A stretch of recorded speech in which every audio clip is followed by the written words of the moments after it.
Bom, pessoal, boa tarde para todos. Espero que estejam bem. Vamos iniciar mais uma reunião de intercâmbio e enfermagem espiritual. Nesse primeiro momento, nós fazemos uma leitura reflexiva em torno do livro Seara dos Médiuns, Emmanuel comentando a obra citada de Kardec. Hoje, o título é a lição 19, Espíritos da Luz. Nós vamos solicitar que a Ana Farias faça a leitura por nós e um comentário. A palavra é sua, Ana. Esse capítulo 19, Espíritos da Luz, é referente à questão 267, 10º parágrafo do livro dos Médiuns. Nós vamos pegar aqui o livro dos Médiuns. Essa questão está dentro do capítulo 24, com o título da identidade dos espíritos. A questão está dentro do item modos de se distinguirem os bons dos maus espíritos. Então, nós vamos pegar um pouquinho antes, na questão 262, que o Allan Kardec coloca o seguinte: se a identidade absoluta dos espíritos é, em muitos casos, uma questão acessória e sem importância, o mesmo já não se dá com a distinção de ser feita entre os bons e maus espíritos. Que ele nos diz: o mais importante não é saber o nome do espírito que comunica por meio do médium, mas sim a identificação desse espírito, se ele é um bom ou mau espírito. E ele prossegue: pode ser-nos indiferente a individualidade deles, suas qualidades nunca. É bom ou mau o espírito que se comunica? Em que grau da escala espírita se encontra? Eis as questões capitais. Então, ele deixa muito claro para nós a importância de se identificar a aproximação desse espírito. Se é um espírito bom, com boas intenções, espírito do bem ou não. E aí nós vamos relembrar, nós vamos aqui na questão 267, 10º parágrafo, que ele coloca características dos espíritos de luz, que é o que o Emmanuel vai nos trazer. Ele coloca o seguinte: os bons espíritos nunca ordenam, não se impõem, aconselham, e se não são escutados, retiram-se. Os maus são imperiosos, dão ordens, querem ser obedecidos e não se afastam, haja o que houver. Todo espírito que impõe traz a sua inferioridade. Então, aqui ele vai colocar características, o Allan Kardec, dos espíritos bons e maus. Então, o principal que ele nos coloca nesse 10º parágrafo é que o espírito de luz, o espírito bom, ele não dá ordem, ele aconselha, ele se aproxima. Agora, se nós, por nossa rebeldia, nos afastarmos, ele nos deixa, fica ali, nos amparando. Agora, já os espíritos maus é o contrário. Eles querem dominar. Por que isso? Nós vamos ver na questão 464, Livro dos Espíritos, a seguinte pergunta: como distinguirmos se um pensamento sugerido procede de um bom espírito ou de um espírito mau? Estudai o caso, a resposta. Os bons espíritos só para o bem aconselham. Compete-vos discernir. Por que é tão importante assim nós sabermos distinguir a presença de um bom espírito e o que não é bom, que vem nos induzir ao mal? Aí nós vamos encontrar aqui ainda no Livro dos Espíritos a questão 459, clássica. Influem os espíritos em nossos pensamentos e em nossos atos? Muito mais do que imaginais. influi a tal ponto que de ordinário são eles que vos dirigem. Tal a importância de nós sabermos distinguir a aproximação de um espírito, de tanto que eles nos influenciam o nosso proceder. E nesse intercâmbio cada vez mais intenso entre os dois planos. E Emmanuel vem nos colocar, então, vem nos falar a respeito dos espíritos da luz. Parafraseando a luminosa definição do apóstolo Paulo em torno da caridade, no capítulo 13 da primeira epístola aos Coríntios, ousaremos aplicar os mesmos conceitos aos espíritos benevolentes e sábios que nos tutelam a evolução. Então, ele vai colocar características dos espíritos que tutelam a nossa evolução. E temos também os nossos anjos da guarda que tutelam a nossa reencarnação. Ainda que falássemos a linguagem das trevas e não tivéssemos leve raio de entendimento, não passaríamos para eles de pobres irmãos necessitados de luz. Ainda que nos demorássemos na vocação do crime, caindo em todas as faltas e retendo todos os vícios, a ponto de arrojar-nos por tempo indeterminado nos últimos despenhadeiros do mal, para nosso próprio infortúnio, não seríamos para eles, senão criaturas infelizes, carecentes de amor. Ainda que dissipássemos todas as nossas forças no terreno da culpa e dedicássemos a vida ao exercício da crueldade, sem a mínima noção do próprio dever, isso seria para eles tão somente motivo a maior compaixão. Os espíritos da luz são pacientes. Em todas as manifestações são benignos.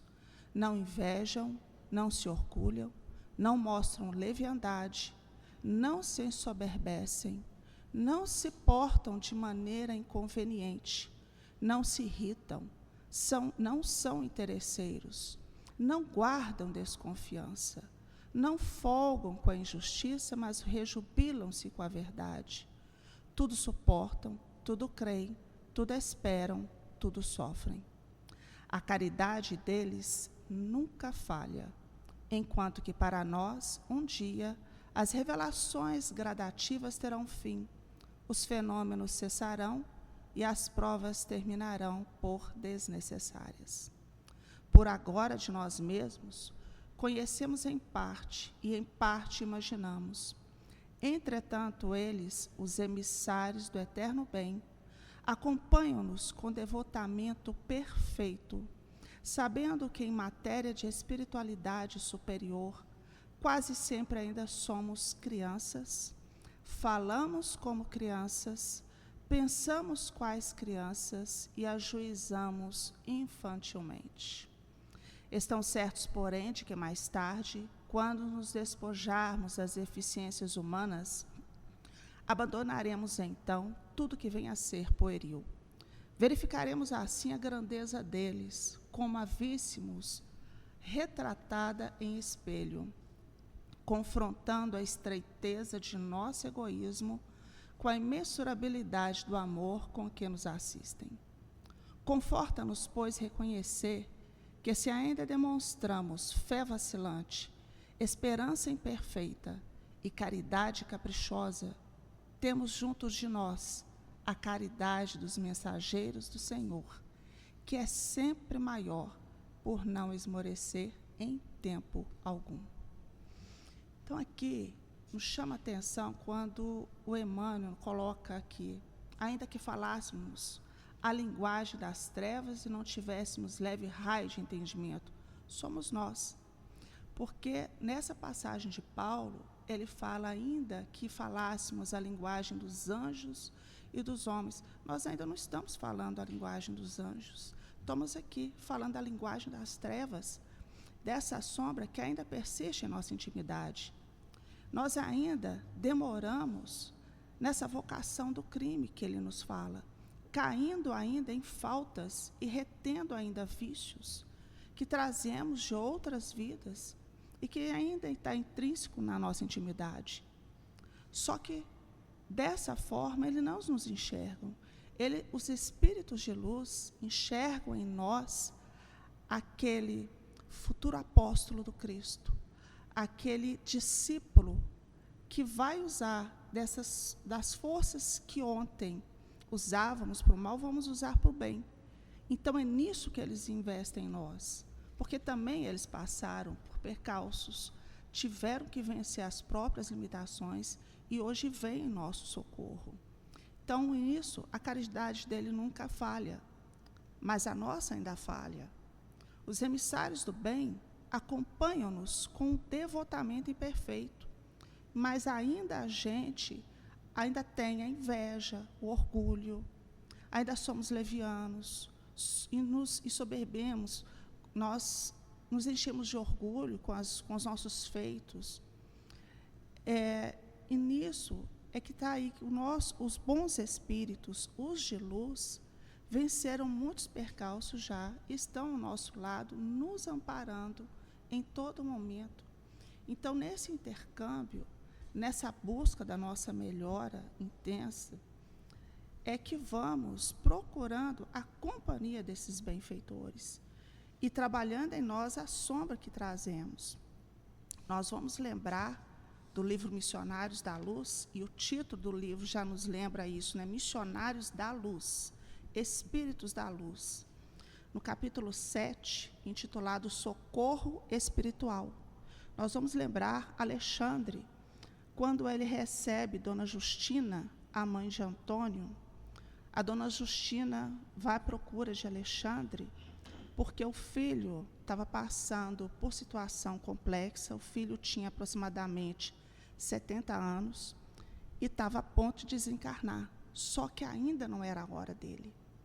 Então, ela relata para o Alexandre, Antônio vive no círculo de pensamentos muito desregrados, apesar do bom coração. E hoje trouxe para o leito de repouso tantas preocupações descabidas, tanta angústia desnecessária, que as suas criações mentais se transformaram em verdadeiras torturas. Então, somos nós que trazemos essas preocupações que ela coloca, e que Alexandre vai colocar também, preocupações descabidas e angústia desnecessária. Mas, mesmo assim, não é assim que os benfeitores nos enxergam. Eles enxergam com bons olhos. Então, ali, o Antônio, ele estava prestes a falecer. Dessas consequências, ele mesmo criou um coágulo no cérebro. E ali ele sofreria um AVC isquêmico, um acidente vascular cerebral, pelo relato, e levaria ele a óbito. Então, aí o Alexandre chama o irmão Francisco, ambos com suas equipes vão lá, dão socorro para o Antônio e desfazem o coágulo. E ali o Alexandre fala, ele terá mais 6 meses, suficiente para ele resolver o que tem que resolver. O amparo que se dá a essa situação, e são os amparos que nós recebemos. E no final, Alexandre vira para André Luiz e fala, geralmente, quando os nossos amigos encarnados gritam chorosos por socorro, nosso serviço de assistência já se encontra completo. Partamos. Então, é isso, a assistência é constante. Nós é que precisamos trabalhar a nossa intimidade para ir de encontro aos benfeitores. Esse depoimento aí do livro, ele mostra na prática o que constantemente falamos. A importância de se estudar as obras, as boas, as novidades que os Espíritos nos trouxeram, através dos médiuns sérios. A obra André Luiz, composta aí de 14 livros, ela é um farol. São tantos exemplos no que remonta ao estudo, o conhecimento e a prática dos espíritos junto dos encarnados e também na própria dinâmica do mundo espiritual, que é a pátria, a base, né, da nossa evolução. De lá viemos, para lá voltaremos. A carne é transitória. Aqui tudo passa, tudo muda, se renova. Mas o que vem do céu fica. Então, para a gente começar o trabalho mediúnico, é fundamental que estudemos. Eu não posso começar, eu não devo começar sem uma base. Porque mesmo com um certo nível de conhecimento, existem muitas dificuldades. Então, nós trabalhamos em 2 cenários. Eu costumo dizer isso. O médium lida com as forças da própria alma. Ele tem que trabalhar com o seu universo íntimo. Ele precisa de se estudar psicologicamente, para que ele possa se tornar o próprio terapeuta. Você é capaz, você pode. O problema é que não buscamos o autoconhecimento e muito menos uma autotransformação responsável, lúcida, sabendo o que está fazendo.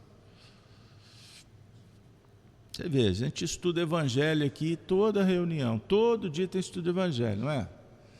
Todo dia tem uma novidade. Você fala, eu não tinha pensado nisso, sob o ponto de vista psicológico. Você vai lidar com limites e possibilidades. O evangelho fala de virtude. Você praticar a virtude é o que garante. Mas na hora de fazer, o que prepondera? O interesse pessoal, os sentimentos egóicos, as crenças limitantes. É isso que impera. Porque os indivíduos, a maioria tateia na própria sombra. Então você leu uma frase logo no início. Não, foi posterior, Emmanuel, dizendo que os espíritos, aliás, da luz, os bons espíritos que estão na vanguarda, eles olham com o olhar da misericórdia, da compaixão, observando luz se movimentando. Então, cada um aqui é um ponto luminoso. Como você olha para eles? Você não olha, porque você não está interessado. Quer uma prova? Quantos momentos de reflexão que nós temos durante o dia? Quantos momentos de estudo? Quantas leituras que nós fazemos? Estou dando um passaporte. Porque ainda somos necessitados. Ainda não tem autonomia, ainda não tem autoconsciência. Então, precisamos. Então, a gente participa do Gênesis no Lar. Bem-aventurado quem conecta ao vivo. Quem participa já viu, na prática, como que funciona. Não é? Os espíritos entram dentro das casas. Quem tem olhos de ver... Né, Kátia? Kátia hoje fez uma conexão muito bonita. E ela estava lá fazendo... Estou falando porque ela está ouvindo. Espero que sim, né, Kátia? Você está já em alfa. Ela está fazendo lá o café. Não precisa abrir o áudio, não empolga, não. Está fazendo o café, mas está conectado com o que está ouvindo. Então, como é médium, está fazendo café em trânsito, está arriscado pôr fogo lá no fogão. Pôr fogo no fogão, se não pôr, não tem café. Né? Incendiar a cozinha, fica melhor. Já está trabalhando a fé também, né? O problema é quando é pouco café. Mas aí fez uma conexão, entrou no painel. Qual painel? Sustentado por N mentes, N projetos. Certo? Aí ficamos bem. Aí daqui a pouco eu desligo. Vamos lá, gente, vamos pegar na vassoura agora. Tem gente que vai voar. Tem gente que vai varrer. Não pensa que eu falei de bruxa, não. É porque vai pegar a vassoura e não vai entender o que está fazendo com a vassoura. Vai varrer daquele jeito. Nossa Senhora, todo dia eu tenho que varrer a casa. Fulano sujou a casa. Ai, meu Deus, não está entendendo a tarefa. Quer dizer, você sai de um nível energético, de frequência, vibração, volta, perde o fôlego. Perde o fôlego com a facilidade incrível. Então, significa que a gente frequenta, por misericórdia, as zonas superiores, mas logo em seguida volta para o universo real. Aí a gente vai entender o que é o mundo espiritual. Então, quando os espíritos, André Luiz é campeão nisso, quando ele vai falar do perispírito, não é uma estrutura energética?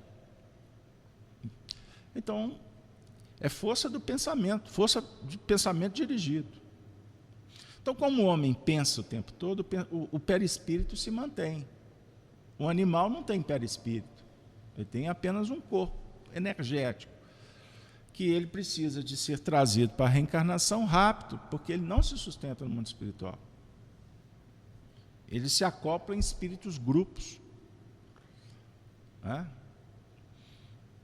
Agora, o homem se mantém no mundo espiritual porque ele tem pensamento contínuo. E se o pensamento é contínuo, ele vitaliza. Aí você tem corpo espiritual. É o corpo, porque ele é sustentado pelo corpo mental. Deu aí? Voltando. Então, estudar, fazer prece, boas ações, mas conectado mesmo, viu? Conectado mesmo, não vai na base do carreira solo não, porque não dá certo. No nosso atual estágio, não dá certo. Precisamos de trabalho em equipe. Eu quero fazer a caridade. Eu sei fazer? Pergunto. Eu sei empreender com eficiência? Boa parte não. Quer ajudar o semelhante, daqui a pouco tem lá na casa dele, dá palpite. Quer fazer uma doação, daqui a pouco estou achando que estou resolvendo o problema do outro. Não é assim. Lembra quando o André Luiz chegou no mundo espiritual e pediu um emprego? Assinaram a carteira dele, ele achando que ele seria o psiquiatra aqui da Terra. Serviço de... Como chama? É vassoura. Mas aí a arrogância, a prepotência, o intelectual, o doutor, isso e aquilo. Opa, começou do zero, amigo. Esquece a ambiência da Terra, porque aqui a gente se condiciona. Então lá, o trabalho no mundo espiritual inicia com o descondicionamento. Chega no mundo espiritual, cadê meu óculos? Uma vez um espírito falou, eu achei muito engraçado, mas depois eu tive que me conter. Ele chegou na reunião e falou assim, cadê a minha dentadura?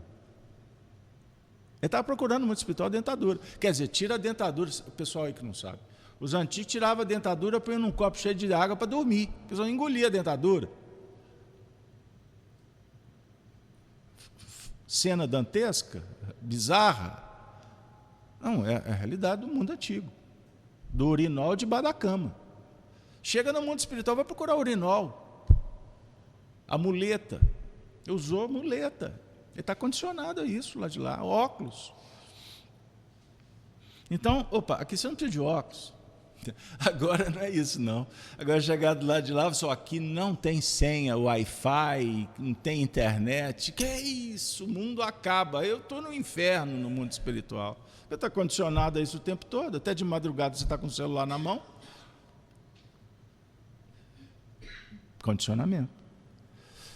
Então, para concluir, os espíritos olham para nós como pontos luminosos transitando.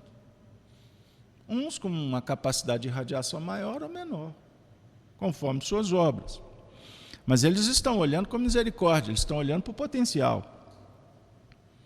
Por que nós não enxergamos? Repetindo, porque não nos conectamos, não nos condicionamos a isso, não prestamos atenção no universo mental, os diálogos que são travados durante o dia. Aí quando tem um fenômeno mediúnico, é todo mundo pavoroso. Nossa, os espíritos! Como se fosse algo sobrenatural.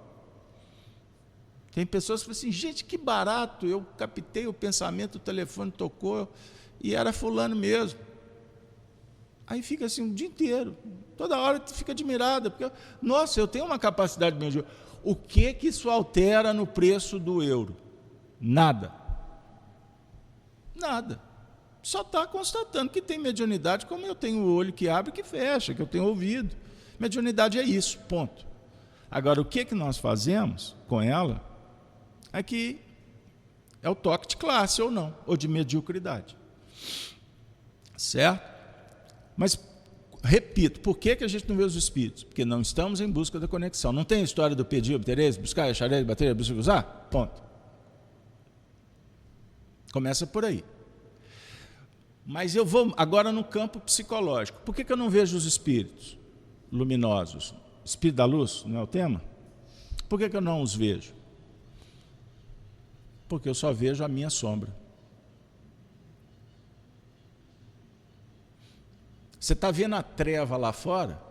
A treva lá fora é a treva que você tem, que você arregimenta, que você lê. Não, mas o comportamento do outro, treva. O que é o comportamento? Os espíritos olham para o criminoso como criminoso ou como uma alma enferma, que ocupa os cargos mais diversos na sociedade, até na presidência. Doentes mentais, cleptomaníacos. Mas eles olham como pessoas doentes. Chega num ponto que tira o mandato, porque está prejudicando demais. Mas daqui a pouco vem outro, que pode fazer pior. Entenderam como é que, inclusive, nós nos enganamos apostando nas pessoas? Você acha que vai aparecer alguém que vai resolver tudo, ele vai complicar mais ainda. Pode até melhorar um pouquinho, mas melhora para piorar depois. Porque nós estamos o quê? Num presídio de segurança máxima. E esse presídio de segurança máxima não tem juiz que libera, tem que cumprir. Porque o tribunal é aqui. Aí eu vi uma exposição essa semana extraordinária. Porque no direito você tem flexibilidade em várias áreas, né, Cláudio? Mas na criminal, não. No cometer o crime, está feito. Na parte administrativa, civil, você tem uma série de possibilidades, não é isso? Falei besteira? Falei? Agora tem que ficar esperto, né? Tem mais. E no mundo espiritual? Na parte criminal, fato não se discute. Não tem essa de avaliar a circunstância. Porque você não tem como mensurar, inclusive, a intenção. Não tem o fato. Isso é extraordinário para a gente entender como que lida a personalidade com a consciência. Não tem justificativa. Tem o fato, nós vamos responder conforme o fato. Porque, diga-se de passagem, fomos alertados pela própria consciência. Então, somos nós que vemos as trevas. Não são os espíritos superiores que analisam, que julgam, que condenam, que premiam. Somos nós mesmos. O que tu vai fazer? O esforço para ver a luz, empreender na luz, para tirar essas camadas de sujidade que estão em toda parte. Percebam bem? Por isso Jesus disse, eu não vim para condenar o mundo. Eu vim no mundo para salvar. Ele veio para perdoar? Não. Ele veio para salvar. E qual que é o antídoto? Qual que é a equação do salvamento? Tem evangélico aí esperando o salvamento vindo dos céus. Tem gente aí que acha que vai ser abduzido, vai ser arremetido. Como é que chama? Arrebatado, né, Gino? Você que é doutor da matéria aí. Gino foi adventista. Não tem isso? O Apocalipse vai chegar, os filhos de Deus vão ser salvos. Aí acha que vai ter um... E o salvamento não é fora da caridade, não tem salvação? Simples a equação, só você praticar a virtude. Aí você vai ver a luz. Por que você vai ver a luz? Porque você está produzindo a luz. Então você vai ver a luz própria. O Chico Xavier espalha a luz. Aí a gente fica assim, a luz do Chico. Isso não resolve o seu problema. O que vai resolver o problema é você fazer a sua luz. Até em consórcio, inspirado, induzido, que seja, pela luz dos vanguardeiros. Caminho, Verdade e Vida está aí? Não, né? Então vocês vão abrir em casa, Caminho, Verdade e Vida, a última lição. Acho que é façamos a luz ou brilhe a luz, uma coisa assim. É a última lição. Quando o Emmanuel informa que não basta querer evoluir em função da luz do outro, porque um dia eles podem ser convidados para outros cenários. Você está tão focado na luz do outro que você vai se ver numa condição de miserabilidade de luz. Camilo Rodrigues Chaves tem uma mensagem extraordinária, salvo engano no livro, o Rui aí pesquisa para nós. É no Instruções no Vozes do Grande Além ou no Espírito da Verdade. Não, é mais uns dois primeiros. Sim, obrigado. Foi lá em Pedro Leopoldo. Camilo Chaves, numa comunicação psicofônica, vai falar da caridade.